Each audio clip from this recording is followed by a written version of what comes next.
Coming up on today's show, we talk tonight's lineup for NXT And what's coming up on Dynamite tomorrow? and New Japan for the next week. There's a bit of news too. We are a news show. And Travis attempts Backlash 2020 trivia on this 85th episode of the Daily Wrestling News Show.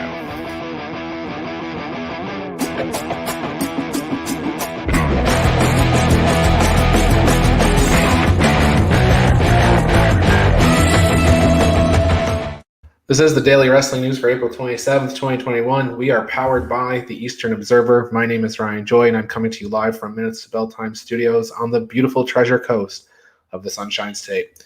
I'm joined today by the salesman of fun, Travis. Morning, Travis. How's it going today? It's a great day. It's a great day. An exciting Monday Night Raw last night. Each and every week, they bring their best for us as wrestling viewers. So hopefully, we get to talk about that show and its excitement. But yeah, things are good. We got. It seems like every promotion that isn't a major promotion is running some May 1st show. So God, you can't swing a dead cat without hitting an indie show on TV with May 1st stuff. It's a ton of stuff going on in that world. So. Yeah, you're 100% right. GCW is running Ashes to Ashes. CCW down here is running Bash at the Brew, which is their big show every month. So it's busy. AAA show too. Big AAA show going on. Ray Reyes. So that'll be a good show too.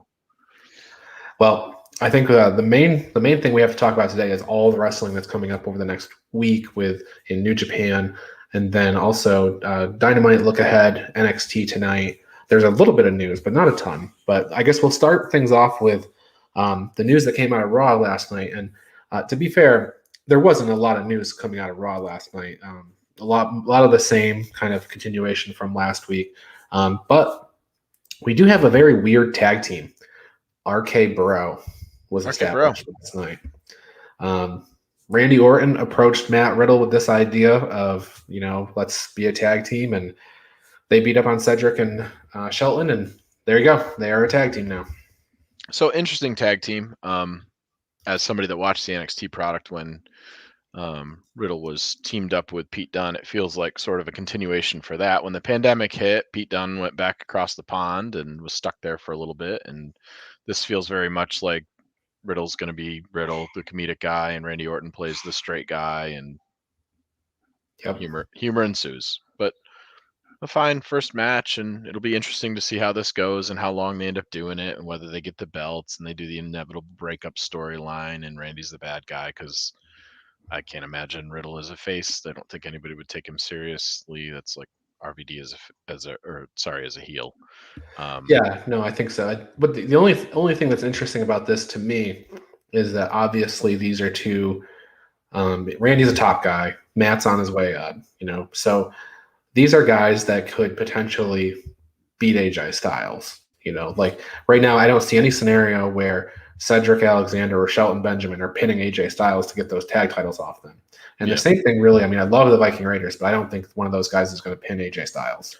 And it gives Randy another opportunity for a belt. I will say this: it's going to be real difficult to pin AJ Styles and Omos if they're never on the show again. So hopefully, we'll see them maybe back sometime before Backlash, or maybe not. I guess Mania they've been off for 3 weeks now, so we'll see where that goes. But yeah, that certainly could happen. Yeah. The other big news, I guess, is Braun Strowman. He went 2 for 3 in matches last night. He had 3 matches, won 2 of them, but he won the main event, which gets him into the WrestleMania Backlash show against Lashley. So it's going to be Drew versus Braun versus Lashley for the WWE Championship. So we'll see where that goes in a month or 2 weeks or so now, actually. Yeah, I mean that's a lot of work. A lot of work the last 2 weeks for Braun and Drew, with Bobby being the heel champion who wasn't on the show last week and was on the show for about 2 half segments this week. I'd really like to see them do something a little bit different. We've got a heel champion that doesn't wrestle all that often over on SmackDown. Like Raw, it feels sort of formulaic, so it'd be nice if he was a little bit more involved, which is why when he had the Hurt Business guys there, it was sort of there, and without them committing to Mason T-Bar in any kind of real way as far as a business organization goes, it feels Like he's just not a factor, which is too bad because Bobby was on a great run and stuff, and it still looks good out there. And the promo was a little bit quirky, I guess, this week, but in general, I still like Bobby as a champion. I just wish he would fight a little bit more. Yeah, that's fair. And then Charlotte was reinstated last night. So Sonya Deville came over from SmackDown in her authority role, and she let Charlotte in the back door. Charlotte apologized to the referee, and she is back in, and she beat Mandy Rose last night. So welcome back, Charlotte. Yeah, I think I'm more interested in seeing how Sonya develops after this than I am the direction that Charlotte goes in. I like Charlotte just fine as she could come out in a one-eared bunny suit, and I'd like Charlotte wrestling. I think she's great and she's good at everything she does. So I'm interested to see how this develops, the Sonya Deville Adam Pearce relationship and what it does moving forward. As far as that goes, maybe Sonya is going to be more impactful just in the women's division, which I think would be kind of a neat way to kind of do some programming in there. So we'll see. Yeah, absolutely. Other than that, Mason T-Bar, we're back on the show, no masks, so I think they're officially off. They're really focused on Drew McIntyre, so we'll see if they get involved in the main event at WrestleMania Backlash or what happens there, but they don't seem to have a direction other than they're after Drew. So yep. Okay, other than that, a bunch of matches on there, but nothing really progressed towards a match at Backlash.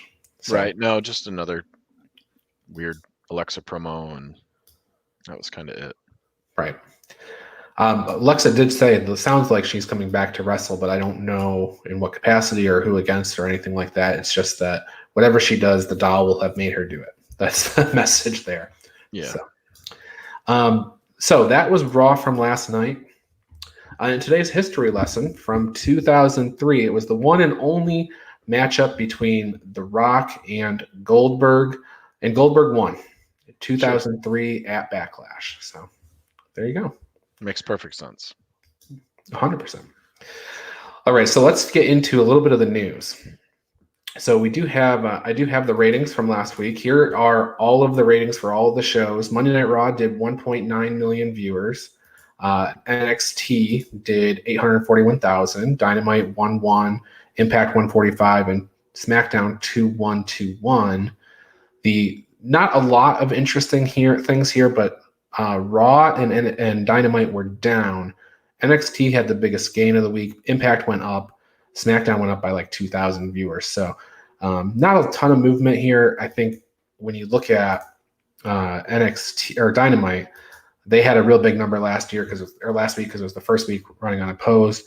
Probably normalizing now, and then maybe we'll see steady growth, or hopefully we'll see steady growth. And then NXT, same thing.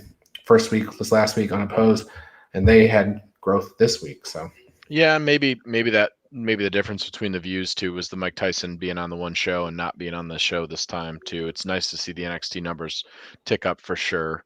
And we'll see as we start getting closer to businesses having to make decisions about live fans and stuff. It could do a lot of favors for a lot of different promotions at this point. Yeah, no super surprises from the ratings last week. They kind of were what they were. Pretty flat. Yep.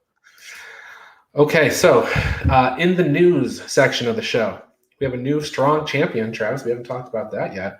Tom Lawler defeated Brody King on Strong last week in the New Japan Cup Finals. He is the new strong champion.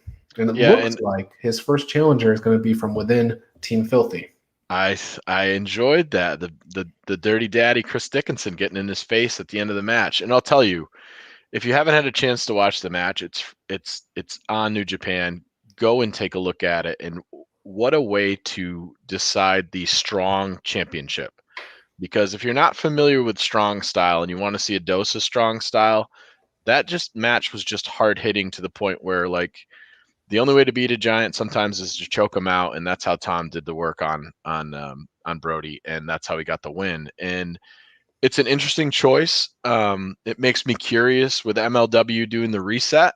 What's going on with Tom? And Tom's obviously got some opportunity here to, he's going to be the face in name alone, at least for this new belt. And it's an open weight belt, which means, anybody can kind of come along and challenge him for that. And Chris Dickinson's a hell of a challenger. So it'll be interesting. I know this week coming up for Strong is kind of just they're calling it an LA Dojo showcase. So it's all the LA Dojo guys kind of wrestling amongst themselves to give you an idea who they are. There's no Team Filthy guys on the card at all, I don't believe.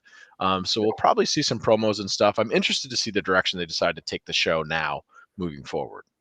Yeah, I think what they'll do on Strong this week is they'll have these matches and they'll kind of announce what the focus is going to be for the next 6 or so. That's kind of they usually run shows in like a batch of 6, so we're building towards something that'll happen in a month and a half from now or something.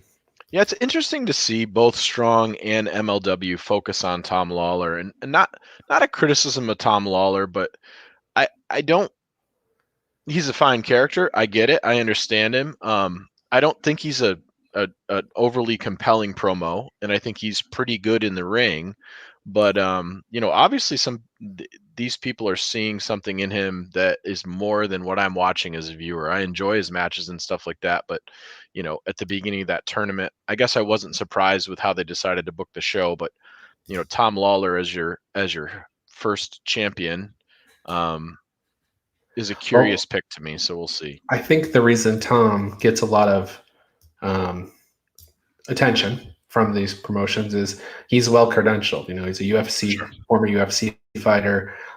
So an MLW, for instance, they have fighters, they don't have wrestlers. So they've got guys like King Mo and Tom Lawler, Dominic Guarini, things like that, where they have backgrounds in MMA and jiu-jitsu and things like that, and judo. So it's so I think that's kind of the MLW appeal. And then it's just his name, for New Japan and stuff. So, well, I guess it makes sense from a literal standpoint that your strong champion is also an actual fighter. So, although I would have taken either one of them as champions based on Brody King's great. Yeah. Yep. So speaking of new champions, how can we not talk about the shirt you're wearing? Kenny Omega. It's got like 12 belts now, I think. So yeah. Omega beats Rich Swann a couple days ago. John Nakai and I talked about it on Sunday night, but with that, he really, for the belt collector gimmick, he's going to have both the TNA and the Impact World Championship just to kind of add more hardware to the ranks, I guess. Yeah, so now he's got 4 belts on him, and it's like it was interesting. The first tweet that sort of went out was Ospreay saying he knows where I am. And if we take this back, you and I, on our own personal journey here, 2 years ago when we got to go to StarCast, we saw a panel for AEW where they brought out the Young Bucks and a couple of other guys, and Kenny was in there as well. Maybe it was just the EVPs. And one of the questions from the audience is, who would you like to wrestle now from New Japan?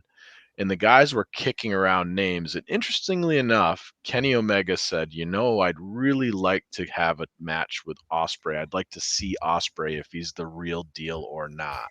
Now, fast forward a couple of years in a pandemic, Will Ospreay's put on some more weight. He's obviously got the title over there. Boy, that is... You want a money match, give me Omega, Ospreay, Tokyo Dome, or something to that effect, and that's a lot of eyeballs to those promotions. 2 guys that are at the top of their game. It's an enormous match. The only problem I see is it's almost unbookable to play the Sure, yes, that's how, right. And the problem is, if you don't get a clean finish, what do you do, right? Like, I don't know. In this one, I kind of figured, I assumed the Impact was going to kind of give this up because it makes more sense, right? With AEW Omega's going to wrestle full time there, basically, right? Which isn't very much. I think there's a world where, you could see Ospreay going over on him on the first one over there, and it would be interesting to see if they tried to do it as kind of a Rocky IV setup where they brought Kenny back to Japan, he wrestled over there and dropped it, and then they did another one in America, and then they figured out some neutral place to do a third to blow it off. It depends on the direction that New Japan wants to go. I think they have a lot of opportunity and a lot of options over there, but it's an exciting possibility. It's an exciting prospect. Yeah. I point to the Jon Moxley New Japan belt. He's right there, kind of in the wheelhouse, and he's, it's another one that that's the direction they could go, is Moxley defending the U.S. title, or maybe they go title for title there too. So, yeah, that would be curious as well.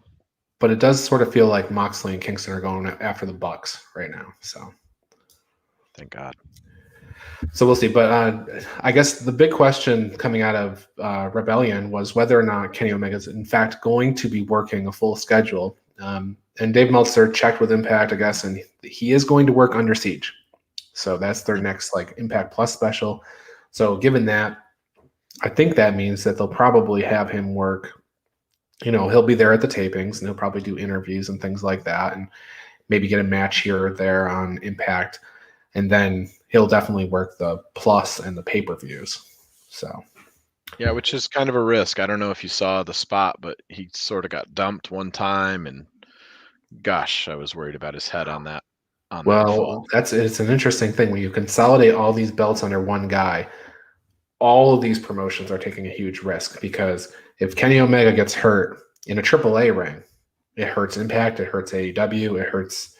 Now everybody can, make lemonade out of lemons if that happens, and we can start a big tournament. Yeah, everybody's got tournaments, right? It becomes Yeah. tournament season at that point if poor Kenny goes down at some point. But it's not like he doesn't. It's not like he wrestles a super safe style all the time, and he's not known for not selling on bumps. So things could happen. I thought it was over in that we just dumped him on his head. I'm like, boy, this is not a great way to go.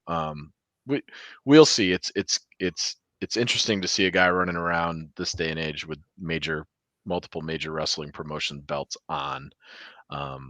How far they end up stretching this, I don't know, but it's a fun place to be in now, and it certainly livens up that Impact AEW rivalry a little bit, and I think it needed it. Yeah, Pro Wrestling Illustrated, they only recognize a certain number of world championships as world championships, and it's interesting that they do recognize AEW, Impact, and AAA as world championships. So Kenny Omega is the first person to hold 3 world championships. So it's interesting. Next bullet point in the news is that NBC Universal decided not to pursue the NHL hockey rights. Now, normally on this show, we don't give a crap about hockey, but this story is kind of important because everybody assumed that NXT moved because of the hockey rights and the hockey games being broadcast on Wednesdays. Now, that's curious since NBC didn't go after that. So perhaps there might have been another reason that they moved off of Wednesdays. What? So, was it the ass kicking they were taking? It might have been. But at the same time, like, might have to walk back some of those comments then, Triple H. With the mentality that they have, though, why do they care if they're getting their butt kicked every week? I don't know why it would make a difference, but they can certainly do more on Tuesday. It's better for me. It's better for you. It's better for everybody. It's better for the entire planet. It was salty of them to do it in the first place. And I know they were on the network on Wednesday, but please, it's different than being on live TV. But there are some strong egos all over the place. So I bet you that is a very strange thing that they said. Everybody assumed, and we were told that the reason was because of NHL, and then they never pursued the rights. Now, NBC is allowed to do whatever business things they want, but don't hang your hat on the fact that the beating that you were taking week in and week out, minus like 2 weeks, like you'd have to do a different podcast for that, like 140 weeks of beatings, minus the one after SmackDown or Survivor Series or whatever that they got better ratings on, like and Halloween Havoc, which for years should have been a pay-per-view that they've been running, but whatever.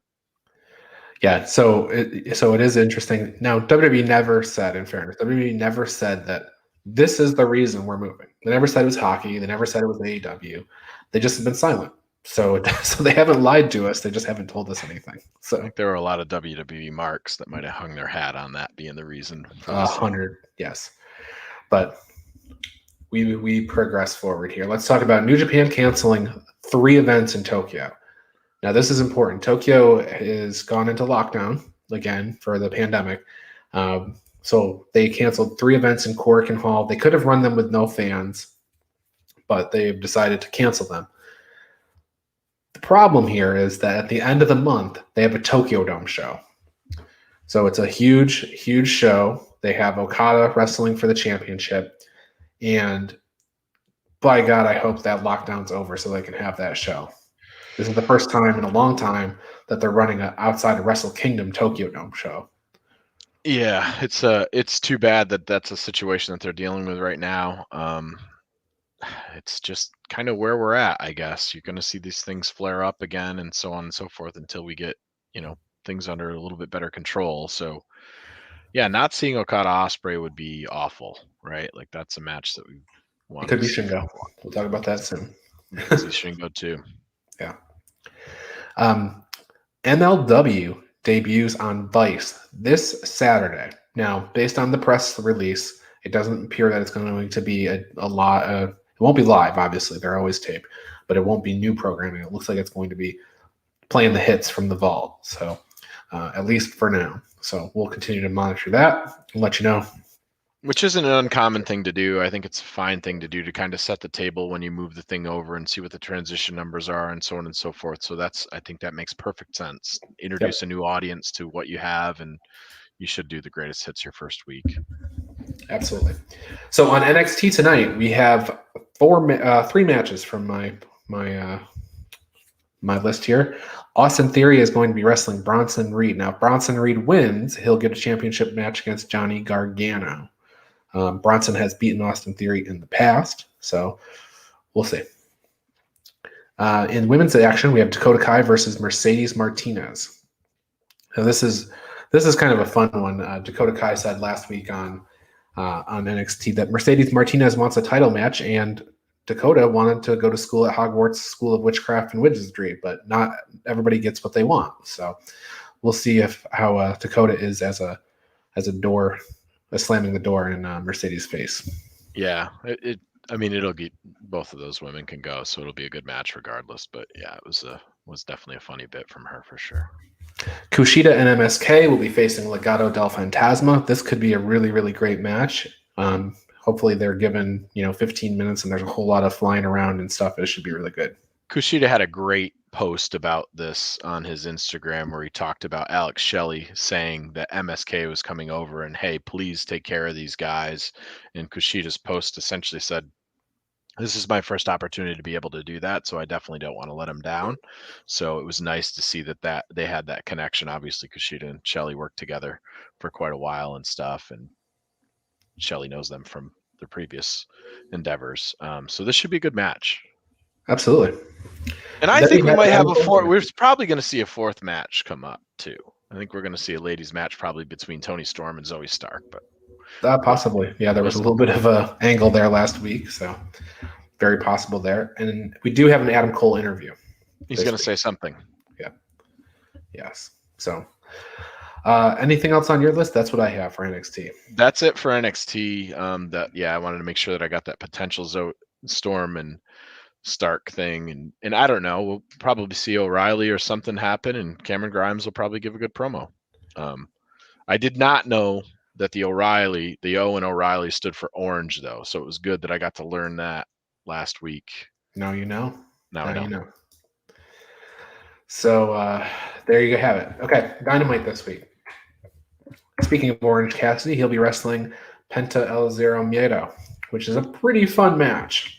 Yeah, we've got best friends kind of.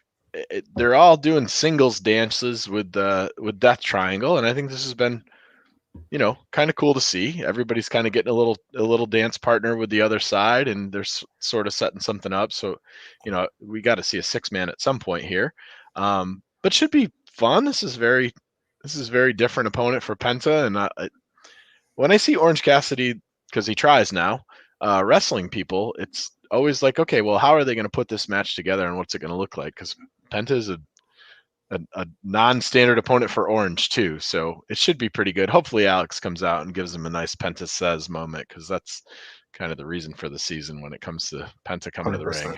Half the times just so Alex can do the Penta says segment. Ray Phoenix defeated Chuck Taylor last night on Dark Elevation, so that feud is going across all of the various shows. So yeah, I think the Death Triangle needs to be a Death Square or a Death Rhombus. They need to get a women's wrestler over there, and I'll take Diamante or I'll take Thea Trinidad or anybody to add to that so that they can fight 4v4. The Young Bucks have Matt and Mike Seidel in an eliminator match. So if the Seidels get past the Bucks, they'll get a title shot. That should Yeah, be. so this I maybe I missed it or whatever. We're doing a tag team eliminator match with the tag team against the champions, and if they beat the champions, then they get a match against the champions For the This is titles. for the titles. So this Yes. is we're It's a trying non-title. Yeah. to see if we can fight. This is really dumb. Like, if you're doing a tag team eliminator match, then it should be a bunch of tag teams eliminating each other to get to the title thing. It shouldn't be a closed challenge. This is a tag team closed challenge to get to an open challenge that you're fighting against. It's very confusing and weird. Just call it a match, non-title. They win, they get a title shot. It's not. Yeah, it's not. that's We're not building towards anything.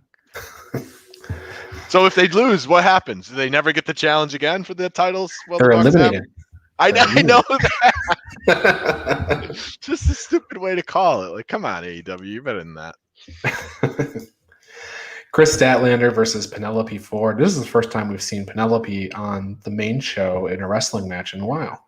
Yeah, it's interesting to me because I think this is finally Miro gets to hunt down Kip Sabian. I feel like that's what this is. I mean, Penelope's a great wrestler, and she actually can size up Statlander. I think she's probably just as tall as her. Penelope is not a small wrestler, and could go. This will be a good match, but I think this is Miro finally tracks down Kip, and we start seeing that. Yeah, I think that happens after the match. I think they get the match done, and then Miro comes out. I would agree with that. Absolutely. Yeah. And Statlander, I have in winning that match, I think.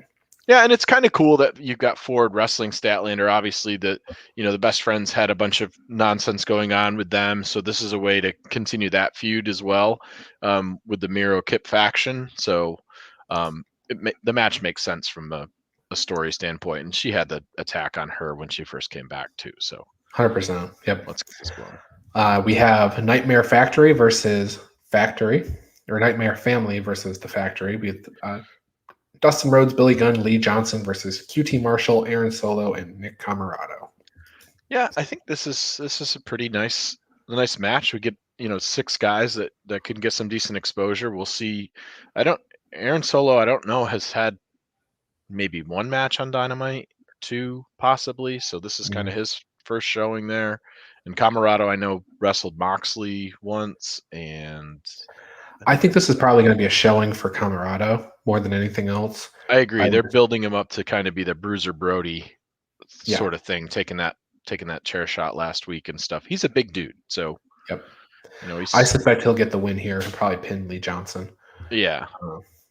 But they're certainly putting a lot Aaron of Solo could take a loss as well. So yes. Hangman Page versus Brian Cage is an interesting match. Now Page is the number 1 contender, and he's not losing matches these days. Yeah. So I think this could be one. Looking at this match, I think this may be Cage is losing, and we get the Team Taz comes out to interfere, and Cage gets pissed off because they try to interfere in the match because he just wants to try to win it clean, sort of thing, to kind of continue distancing Cage from that, and then Hangman ends up getting the win. I don't see him losing to Brian Cage here because Brian's kind of got too much turmoil. So, we see the Dark Order maybe come out after that, and they dust each other up. But I that's how I feel this story probably is going to go.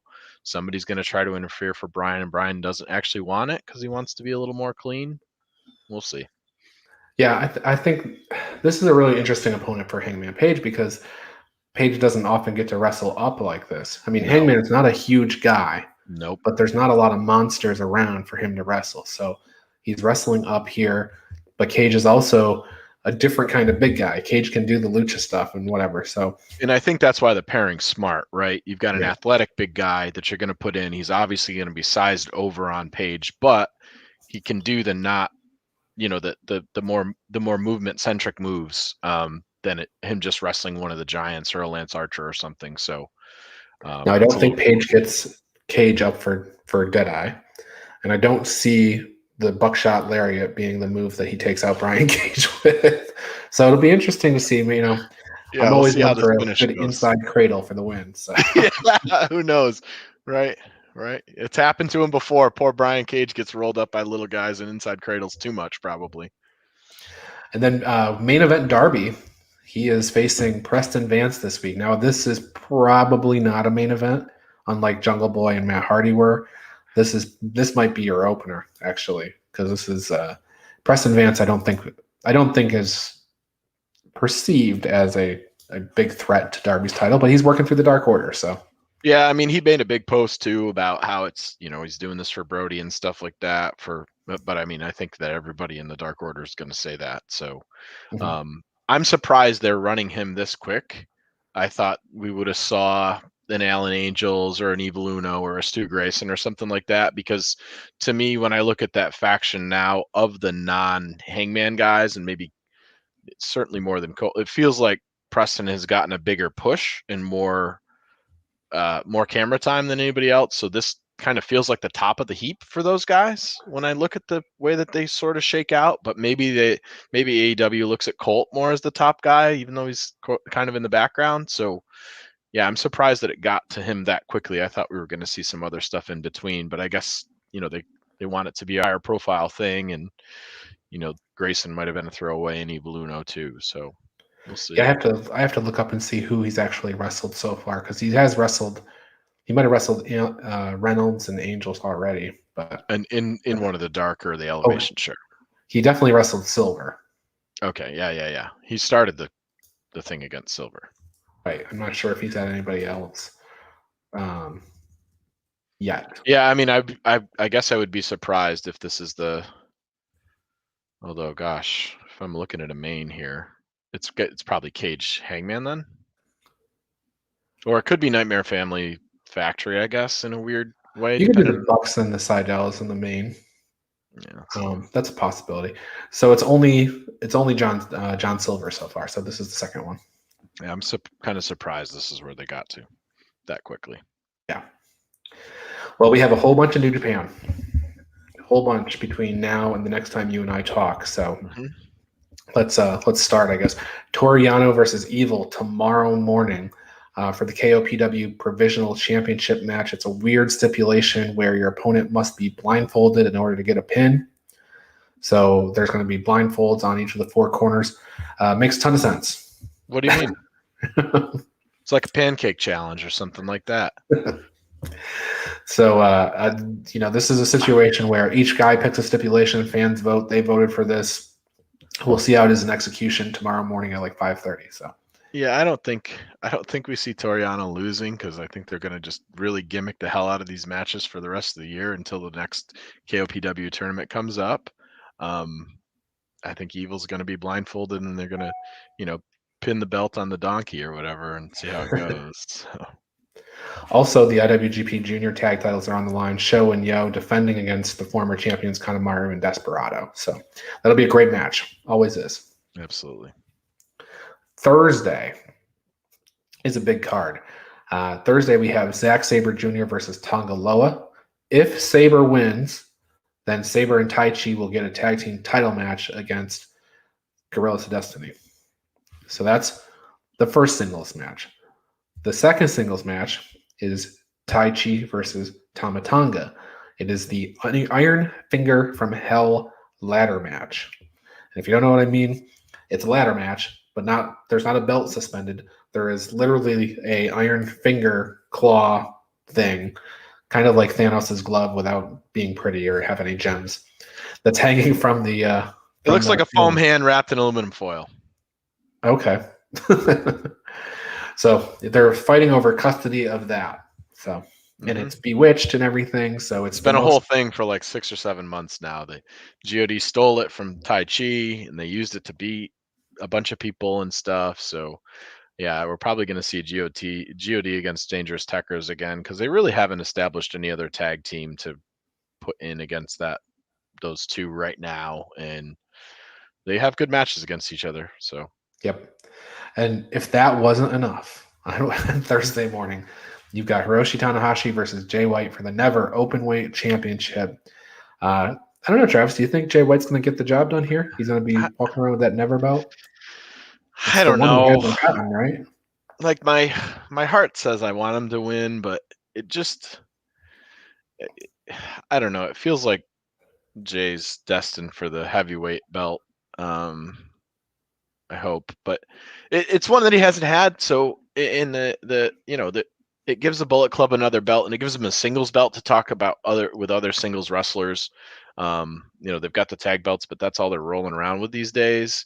I'm surprised that they didn't get the 6-man, but um, he could certainly beat Tanahashi here.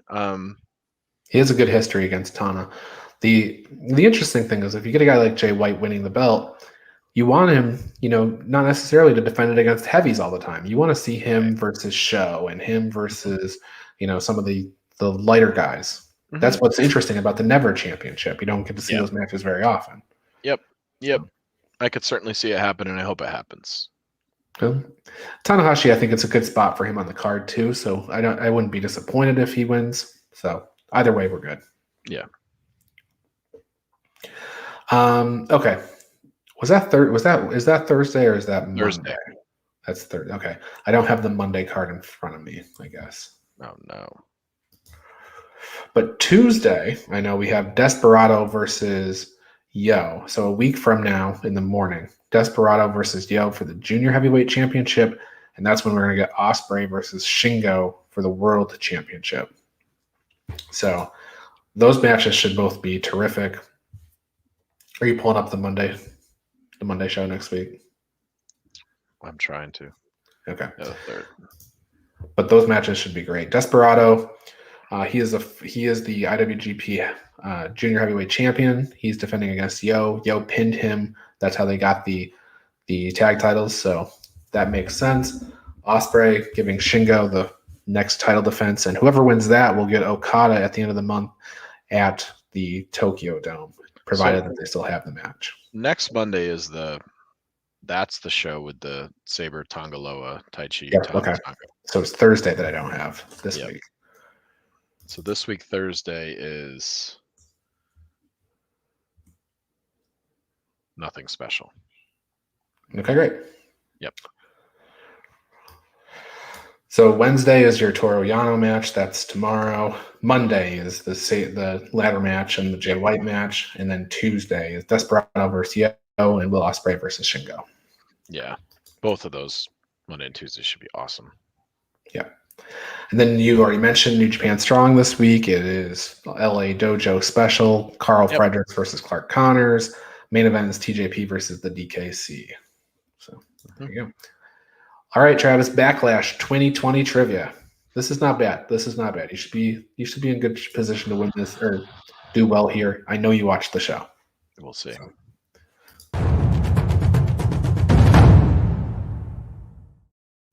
But we're going to bring you trivia.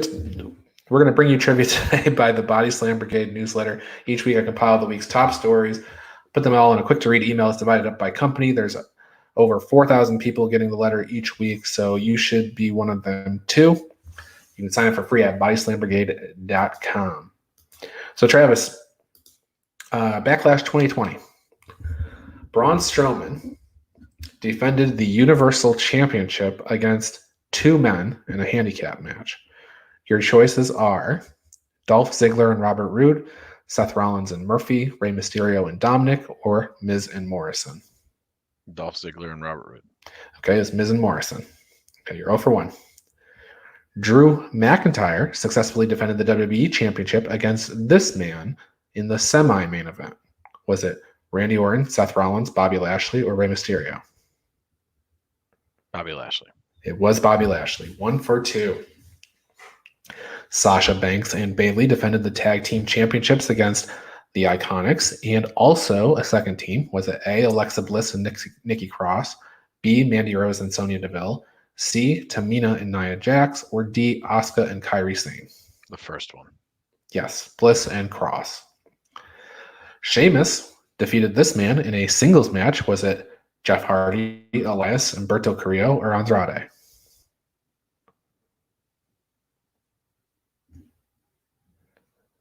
Andrade? Jeff Hardy for like the 12th time. Put that on pay-per-view. And then this match, a great match, went 45 minutes in the main event. Who were the competitors? For Backlash, 45 minutes. Was it the greatest match of all time? Some might say that.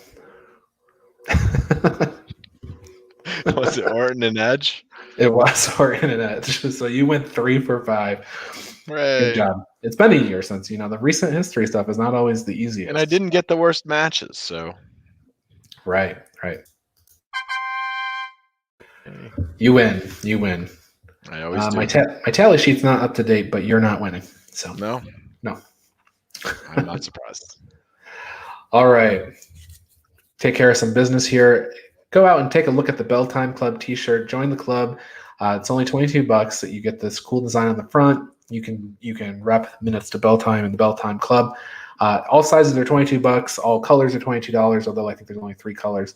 It's the super soft style to begin with, so you don't have to pay an upcharge for that. So get out there and take a look at the Bell Time Club t-shirt. And then subscribe to the Primetime Rundown. Join Joey Jarzenka, Ian Schreier, and Rob DeLuca on Friday nights for the Primetime Rundown. They take you through the world of sports, and the show kicks off at 6 p.m. on the Eastern Observer. And then Al Carl is back in the host seat this week for the Essential Wrestling Podcast. That's on tonight. It's episode 51. Woo-hoo. Last week we had the 50th episode of the show. So very good time to be had with myself and John Smith, John DeConnie, and Gary Mahaffey. We bring you through a whole week of updates and highlights in the world of wrestling. Coverage begins at 6. It'll be over before NXT starts, but you'll be fully up to date on everything that's going on. You'll have everybody's analysis on who they think is going to win the week's matches. And then this show, the Daily Wrestling News Show, we'll be back for shows every day this week. We got a Wednesday show, a Thursday show, and on Friday I have Kim Artlip from Ignite. She'll be here to talk about their upcoming show called Fierce, where they're going to be crowning new, first ever women's tag team champions. So it should be a good time, good interview with Kim. She is a great guest for the show, so tune in on Friday for that for sure. Yeah, Kim's interview last time was really, really good. And if you don't like our criticism of WWE, the EWP guys are much nicer than we are. That's true. That's very true. They will do the show justice. I had to host last week, and I felt a little bad because we were doing like lightning to get through Raw and SmackDown so that we could pick the big Rebellion show. But there weren't a lot of matches to pick, so that was okay, I think. Yeah, so 2 things that I got. ROH did announce May 8th is going to be the Angelina Love versus Quinn McKay match, so that's coming up. And then the other thing that I got a chance to catch was I watched the first episode of A&E's WWE's Most Wanted Treasures. Fun, and it was an episode on Mick Foley. Now, I enjoyed some of it. I wish they did some stuff a little bit different. It feels like it's going to be a little formulaic in terms of they're driving a wrestler around. They're trying to get his gear. It's let's make a deal quickly, and then we get the gear, and then we go back to the thing. So some of the stuff was really, really good. There were some things that I would have preferred. Like, I think I would have been. So they mentioned the people that helped Mick create some of the things that he did. It would have been cool to have them talking about the creation of it, or the person that put together the Mankind shirt. Like, I'd like to know a little bit more about, they talk about the reason for the storyline and stuff like that, but they kind of brush over that. Like, I felt like there's some stuff that they hurried through where they could have gone a little bit deeper to say, well, this is the reason why we did this, and this is the style that we decided to do it, and so on and so forth. But overall, really nice thing to kind of have in the background, and I look forward to the next one. I think the next one we're doing is Undertaker or Kane or Stone Cold. It was last night. It was last night. I didn't get a chance to watch it. I did watch the Roddy Piper bio last night, but I didn't watch the I'm sorry, it was Sunday. It was Sunday, not last night. I watched the bio last night, but I didn't watch the Most Wanted Treasures. But I like that Most Wanted Treasures show because you can totally just turn your brain off and enjoy the show. Yep. It's not like the Stone Cold sessions. Yeah, it was really cool. Yep. A lot of fun. Not heavy at all. And the Roddy Piper bio was very good too. So check that out, Travis, if you have a chance. That's very good. Don't throw rocks at a man with machine gun. That's what you need to know. It's fair. All right. Well, anything else, Travis? I think that's it. We're almost over time, so Gonna keep We my mouth crushed it. shut. We'd We always do. crushed it. All right. For Travis, I'm Ryan. We will see you tomorrow.